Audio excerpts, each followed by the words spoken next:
Hey guys, Paul from Modern. Let's talk about your chipper blades today, all right? Doesn't matter whether your machine is a disc machine or a drum, the cutting action is exactly like a pair of scissors. Your top blade's gotta be sharp, your bottom blade's gotta be sharp, and the gap has gotta be set. If you don't, just like a pair of scissors, you're not cutting, you're ripping, you're tearing, you're hammering. Stuff we don't wanna do with a machine. So, one of the first questions guys will ask me is, how long do a set of blades last? My response to that is, how long does a chainsaw stay sharp? What happens? Okay, we can run a chainsaw all day long, no problem. As soon as we hit dirt, we wipe the edge off, correct? Well, same thing happens on the chipper. So the first step is when you're chipping, your bottom trap door needs to be open. That allows the dirt and debris that we're picking up as we're dragging across the ground.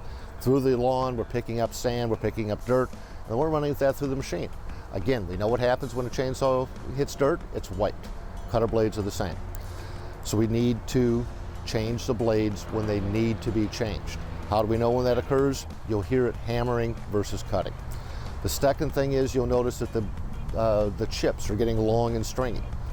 Last is, on a daily basis, you need to be opening up the infeed and taking a look at those blades. Are those blades still in good condition, or are they hammered? They're starting to blue over on the edge and build up debris. Are they chipped? If they are, you need to flip those blades. If they're really damaged, you need to replace them. So, when it gets to changing out your blades, always refer to your manual. It'll tell you what the torque specs are. It will walk you through the procedures of exactly how to change your blades. Now, anvil. Anvil is probably the most overlooked piece of changing your blades. When you put those blades in, you always adjust your anvil. You're gonna check the gap. We have our anvil adjustment tool. We're gonna check the gap on that to make sure we're within spec. The other is, we're inspecting that anvil. Is the anvil edge still sharp, or is it rounded over? If it's rounded over, we flip it to a new edge, all right? Or we replace it, just like we do with a set of blades. That anvil gap is much like the rakers on your chainsaw. If we take too much off the rakers, what happens? We're stalling the saw out. We're doing damage. We're heating it up. We're burning up clutches. We're taking out seals. Guys, we're talking about an $800 chainsaw and something real simple and easy to go and replace and fix. This is a $70,000 machine.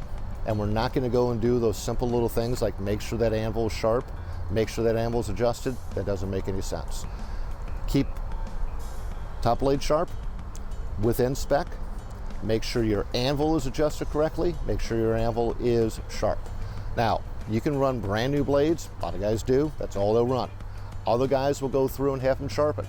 If you have them sharpened, make sure that they are checking to make sure the blade is in good condition. Make sure they are checking to make sure the blade is within spec.